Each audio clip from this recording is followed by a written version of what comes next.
नमस्कार साथियों, आप सभी का स्वागत है। आज के इस वीडियो में हम शिक्षण विधियों के टॉपिक योजना विधि और समस्या समाधान विधि का अध्ययन करने वाले हैं। तो इस चैनल पर जो पहली बार विजिट कर रहे हैं वो चैनल को सब्सक्राइब कर लें और बेल आइकन को प्रेस कर लें, जिससे हमारी वीडियो का नोटिफिकेशन आपको प्राप्त हो सके। तो चलिए टॉपिक की शुरुआत करते हैं। योजना विधि, इसको प्रायोजना विधि या प्रोजेक्ट विधि भी कहते हैं। प्रोजेक्ट शब्द आर्किटेक्चर तथा अभियांत्रिकी विभाग से संबंधित है। प्रोजेक्ट शब्द के बारे में सर्वप्रथम अवधारणा सन 1900 में रिचर्ड्स ने दी थी। रिचर्ड्स के द्वारा सन 1908 में प्रोजेक्ट शब्द का औपचारिक रूप से प्रयोग किया गया। अमेरिका के अंतर्गत प्रोजेक्ट शब्द का पूर्ण विश्लेषण सन 1908 में ही स्टीवेंसन द्वारा किया गया था। प्रोजेक्ट शब्द का सर्वप्रथम प्रयोग सन 1908 में अमेरिका की राष्ट्रीय शिक्षा परिषद के अंतर्गत किया गया, जिसके द्वारा इसे औद्योगिक विद्यालयों में लागू किया गया। प्रयोजनवादी दर्शन के अंतर्गत जॉन डीवी के द्वारा प्रायोजना विधि को सन 1911 में सम्मिलित किया। प्रोजेक्ट शब्द का शिक्षा के क्षेत्र में प्रयोग सन 1918 में जॉन डीवी के शिष्य विलियम किलपैट्रिक ने किया। इसकी जो अवधारणा है वह जॉन डीवी ने दी और प्रोजेक्ट विधि का जो जनक है वह विलियम किलपैट्रिक को माना जाता है। प्रोजेक्ट विधि थॉर्नडाइक के द्वारा प्रतिपादित किए गए 3 नियमों का पालन करती है: तत्परता, अभ्यास, प्रभाव।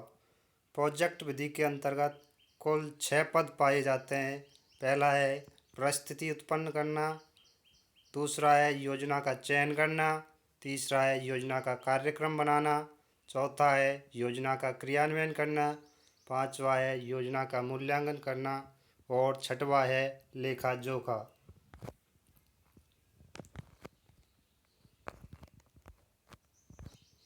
इसके बाद है प्रायोजना विधि की परिभाषाएं।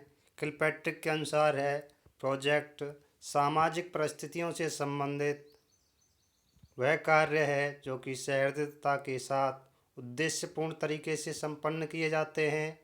बेलार्ड के अनुसार है प्रोजेक्ट यथार्थ जीवन का एक भाग है जो कि विद्यालय में प्रदान किया जाता है। और पार्कर के अनुसार है प्रोजेक्ट क्रिया की एक इकाई है। प्रोजेक्ट विधि 6 सिद्धांतों पर आधारित है। इनमें से पहला है क्रियाशीलता का सिद्धांत, दूसरा है वास्तविकता का सिद्धांत, तीसरा है स्वदेशिता का सिद्धांत, चौथा है उपयोगिता का सिद्धांत, पांचवा है स्वतंत्रता का सिद्धांत और छठवा है सामाजिक प्रवेश का सिद्धांत। किलपैट्रिक के अनुसार भाषा शिक्षण के अंतर्गत 4 प्रकार के प्रोजेक्ट वर्णित किए हैं। इनमें से पहला है रसास्वादनात्मक प्रोजेक्ट, दूसरा है सृजनात्मक प्रोजेक्ट, तीसरा है अभ्यासात्मक प्रोजेक्ट, चौथा है समस्या समाधान प्रोजेक्ट। और कॉलिंस ने भी प्रोजेक्ट के 4 प्रकार बताए हैं। उनमें से पहला है खेल प्रोजेक्ट, दूसरा है परिभ्रमण प्रोजेक्ट, तीसरा है कहानी प्रोजेक्ट, चौथा है नैतिक प्रोजेक्ट।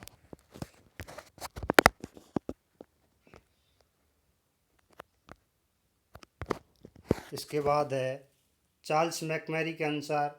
चार्ल्स मैकमैरी ने प्रोजेक्ट के 4 प्रकार बताए हैं। उनके अनुसार पहला है हस्तकला प्रोजेक्ट, दूसरा है औद्योगिक प्रोजेक्ट, तीसरा है विज्ञान प्रोजेक्ट और चौथा है ऐतिहासिक प्रोजेक्ट। थॉमस रिस्क ने प्रोजेक्ट के 3 प्रकार बताए हैं। पहला है सीखने से संबंधित प्रोजेक्ट, दूसरा है समस्या से संबंधित प्रोजेक्ट और तीसरा है उत्पादनशीलता से संबंधित प्रोजेक्ट। प्रोजेक्ट विधि माध्यमिक स्तर के लिए सर्वाधिक उपयोगी मानी जाती है। NCF 2005 के अंतर्गत भी विद्यालय स्तर पर संचालन हेतु बल दिया गया है। Project Vidhi learning by doing सूत्र का पालन करती है। प्रोजेक्ट विधि के संपादन हेतु समय का कोई प्रबंध नहीं होता है। प्रोजेक्ट विधि बाल केंद्रित शिक्षण व्यवस्था पर आधारित है। प्रोजेक्ट विधि के अंतर्गत शिक्षक की भूमिका सुविधा प्रदाता या सुगमकर्ता की मानी जाती है। प्रोजेक्ट विधि के अंतर्गत बालकों को अपनी रुचि के अनुसार प्रोजेक्ट चयन की स्वतंत्रता रहती है। प्रोजेक्ट चयन हेतु सर्वाधिक उपयोगी विधि शैक्षिक भ्रमण विधि को माना जाता है। और इसके बाद है शैक्षिक भ्रमण विधि। प्रोजेक्ट चयन के लिए सर्वाधिक उपयोगी विधि शैक्षिक भ्रमण विधि को माना जाता है। इसके बाद है प्रोजेक्ट विधि के कुछ दोष। पहला, संपूर्ण पाठ्यक्रम इस विधि से समय पर संपन्न नहीं कराया जा सकता है। प्रोजेक्ट विधि में समय व धन की अधिक खपत होती है और प्रोजेक्ट विधि जो है मंदबुद्धि बालकों के लिए उपयोगी नहीं है और प्रोजेक्ट कार्य कभी कभी पूर्ण भी नहीं होते हैं। तो ये थी हमारी प्रोजेक्ट विधि। इसके बाद प्रोजेक्ट विधि NCF 2005 पर आधारित है और प्रोजेक्ट विधि का जो मूल आधार प्रयोजनवादी दर्शन है। इसके बाद है अपनी दूसरी विधि समस्या समाधान विधि, जिसको प्रॉब्लम सॉल्विंग मेथड भी कहते हैं। इसका जनक सुकरात और सेंट थॉमस हैं। जॉन डीवी के द्वारा समस्या समाधान विधि का नवीनीकरण 20वीं सदी में अमेरिका में किया गया था और सुकरात के अनुसार बालक के जन्म के साथ ही समस्याएं प्रारंभ हो जाती हैं, जो कि आयु के साथ बढ़ती ही जाती हैं। समस्या समाधान विधि कुल 5 सिद्धांतों पर आधारित है।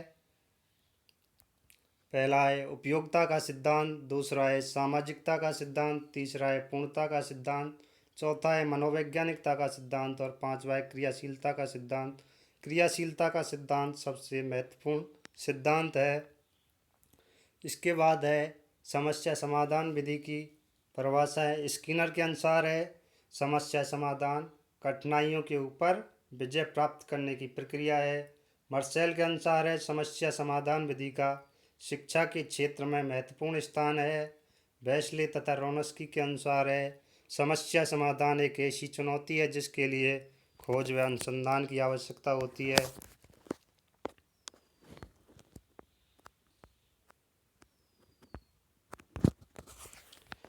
इसके बाद है NCF 2005 के अंतर्गत समस्या समाधान विधि को सबसे महत्वपूर्ण माना गया है।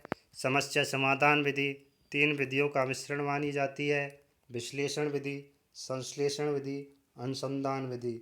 समस्या समाधान विधि समवाय के सिद्धांत पर आधारित है। समस्या समाधान विधि के द्वारा बालकों में सर्वाधिक वैज्ञानिक दृष्टिकोण का विकास होता है। समस्या समाधान विधि के अंतर्गत कुछ अधिगम सिद्धांत मिश्रित हैं। पहला है प्रयत्न व भूल का सिद्धांत, दूसरा है सूझ व अंतर्दृष्टि का सिद्धांत। इसके बाद है समस्या समाधान विधि के पद हैं। पहला है समस्या का चयन करना, दूसरा समस्या का प्रस्तुतिकरण करना, तीसरा परिकल्पना का निर्माण करना, चौथा है तथ्यों का संग्रहण करना, पांचवा तथ्यों का विश्लेषण करना, छठवा है मूल्यांकन व निष्कर्ष। इस विधि के अंतर्गत शिक्षक की भूमिका गौण होती है जबकि विद्यार्थी का स्थान मुख्य होता है। जो समस्या समाधान विधि है वह तार्किक चिंतन का विकास करती है। और इसके बाद है समस्या समाधान विधि के दोष: छोटी कक्षाओं हेतु उपयोगी नहीं है, मंदबुद्धि बालकों के लिए उपयोगी नहीं है। समस्या समाधान विधि में समय और धन अधिक व्यय होता है। कभी कभी गलत समस्या चुन लेने पर आने की संभावना भी रहती है।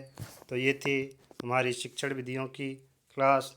तो चलिए दोस्तों, अगर आपको ये अच्छी लगी हो तो चैनल को सब्सक्राइब करें और वीडियो को लाइक करना ना भूलें।